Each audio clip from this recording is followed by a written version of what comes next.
meteorologists view that the storm surge has likely peaked and will likely, be less in the coming hours than it has been up to this point. Today is the day we are now better understanding why. Check out historic Lake Eola Park in downtown Orlando. You can see it is completely covered. The streets are covered in water. You can't even see a distinction between the lake, which is literally across the street from where I am, to this road.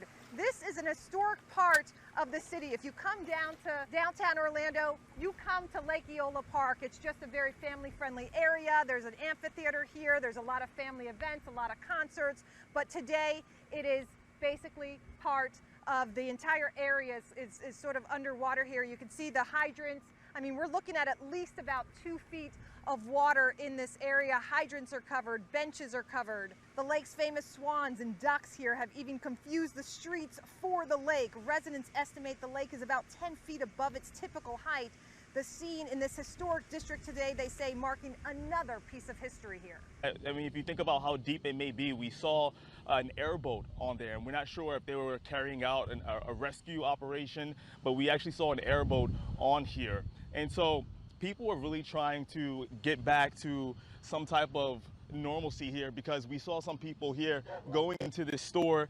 They're trying to buy things. As you can imagine, gas stations are closed. Internet is out. Travel, you can go over the Skyway right now. Yeah, go ahead and spread that word. If you have family members or friends heading back into town or whatever, let them know the Sunshine Skyway is back.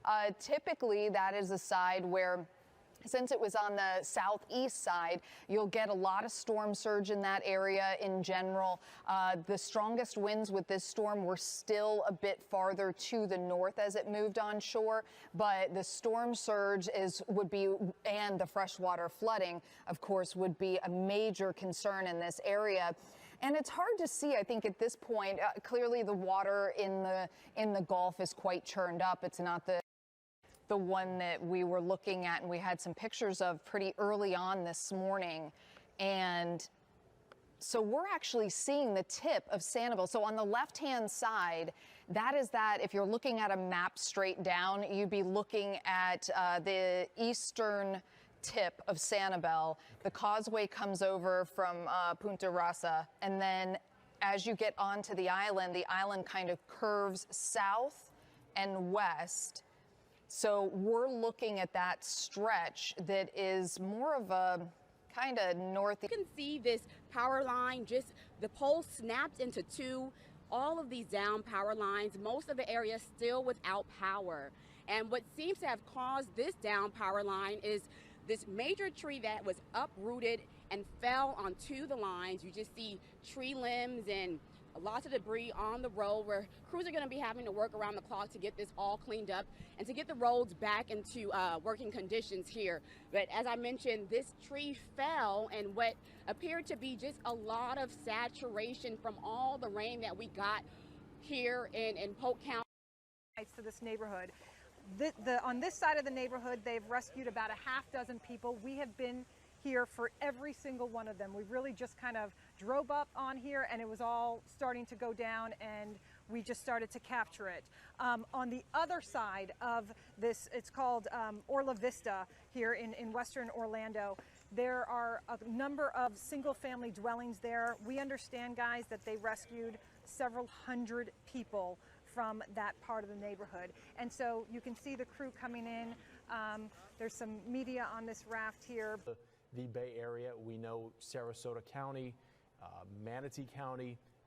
These are some of the images that we are seeing throughout. We did see some flooding as well, similar to this in Hardee County, where our Anthony Hill was earlier today. It is all over the place, and certainly grateful for the men and women like him at the Coast Guard, and for the other first responders who are doing a great job today, especially for folks who may have been stranded in that water. Right, yeah, and Anthony was actually in Wauchula, and as we've talked about over the last 24 hours, you know, the water begins to rise, whether it's flooding or from storm surges. We know high tide hit at 5 a.m. and I know Dennis was concerned about certain areas that would impact. But when you're driving, if anyone was, the water rises so quickly that by the time, you and I were talking about this earlier, by the time you get into it, if it's dark, you can't even tell how deep the water is until it's too late, until your car literally, stops, the engine goes off, and then you're stuck, and then you have to wait to be rescued. So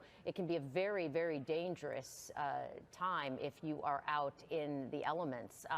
And for some folks, their car was parked and it just was in the flood because the rain came down so quickly for so long, and they're just stuck. But this is video here that you're kind of seeing all over the Bay Area. These big, huge, mature trees that are down everywhere, probably even in your own neighborhood, or hopefully not in your own yard. But this is kind of the things we're seeing. In a picture earlier from Action Air 1 near Inglewood, we saw what looked like a barn that was completely flattened. This is one of the things that, talking about the trees, this is one of the things that Dennis said repeatedly yesterday he was the most concerned about. So much rain saturating the ground, softening it up, and then the wind was going to take some of these trees that can be 100 years old and taking them out at the root. You would think the roots were strong enough to hang on, but certainly not. I did see some trees down today, and this is happening everywhere. But again, flooding right up to someone's doorstep, and this is why everybody prepares, or leaves, because that's what we're seeing. Right. And you talked about the trees. These are these big, huge oak trees. But as you mentioned, because we have had so much water, so much rain, that the ground is simply so saturated that it just doesn't matter. The trees fall over. And that is one thing that Dennis talked about. He was very, very concerned about. And I was just reading online that there was a gentleman who just went to check on his pool last night and was hit by one of those trees. Highlands area. This is south of Lakeland, north of Mulberry. And look at this. I mean, we're seeing a lot of this tree damage, just completely uprooted. So this is from all the rain and the sogginess of the ground underneath. And this is a big, huge tree that came down. The situation here is really the power. It's been out in this entire neighborhood. You've got down power lines you can see. And then again over here. Now you heard me talk about my family. They're throughout Lakeland, throughout Polk County, and here they are. I've got my Uncle Kenny here and Jimmy. How you guys holding up? Good. Yeah.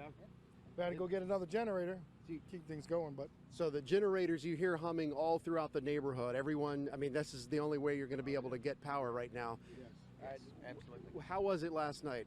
Rough. Yeah. It was rough. And you guys made it through Irma, and how did Irma compare to this? This one was rougher. I think what I remember, and it was rougher than Charlie. And everything was pretty much okay. You could see the wind is continuing to blow. That's the Sunshine Skyway Bridge right behind us that was just opened, but you can see all the white caps here on the bay.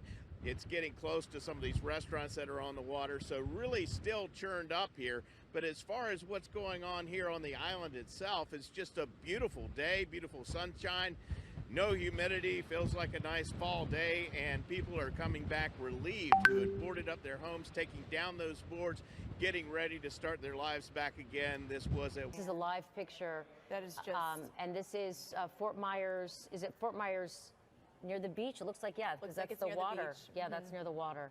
And you don't know why, obviously, the fire started. It could be, we saw we saw live during the storm, these transformers, going up. But an individual home, you never know if the electricity came back on and somehow, the fire began there. But very, very scary. And you do hope that those folks are out of the home and to safety. But so much devastation in Fort Myers. It's like the homes are no longer intact. And you just see pieces of the homes all over the place. But then you do see that one building that is, it doesn't look nearly as bad as the few next to it. Right. And the one thing that I thought was just devastating to me is the amount of flood damage to the second floor condos on the beach. Had water all the way up to the balcony during this storm. And it was just, these folks who never thought that they'd see this kind of damage, flood and wind damage. And you can see now these are live pictures from our Action Air 1. Just devastation, so many roofs torn off, buildings torn off. Just complete devastation. And I have a friend whose cousin owned a restaurant in this cute little area right off the beach, and the whole complex is gone. Everything he's worked for is gone. Do you know how they're doing? They evacuated. They're okay, but you know their livelihood is gone. Their whole, I mean, everything is gone. And it's the story that so many folks down here in Southwest Florida are experiencing, and many times they haven't even been able to go there, right? Because it's so dangerous. Their house just filled with water, or their condo, or you know, wherever they were. It happened so quickly. And it's just, you know, it's unfortunate because this area is so beautiful. It's another piece of paradise in Florida, and the devastation is so extensive. And of course, a lot of these folks had no time to prepare. 24 to 48 hours, this storm turned south. And it's amazing that some of them were able to evacuate quickly. Yes. Yeah. It's interesting because it almost seems like it's the second level of houses back that are almost seeing the most damage, which is interesting. Or the debris just got pushed so far back. Right, but those that's are also, roofs. Yeah, right and there. that's the bizarre part about Mother Nature. It's like, you know, one house could be standing and the next is completely destroyed, similar to fires. You know, I remember when I covered the fires in Malibu, it was the same kind of thing. One house would be completely untouched, the next burned to the ground. And similarly, I would say with these storms, it's just, you know, it's the luck of the draw. But a lot of these areas have been completely wiped out. And again, we're showing you live images of Fort Myers from a chopper right now. Some of the first images we're getting of almost looks like a carport there that was just ripped to shreds. We have our crew saying that the storm surge was just the worst they've ever seen. They've never seen the water rise so quickly.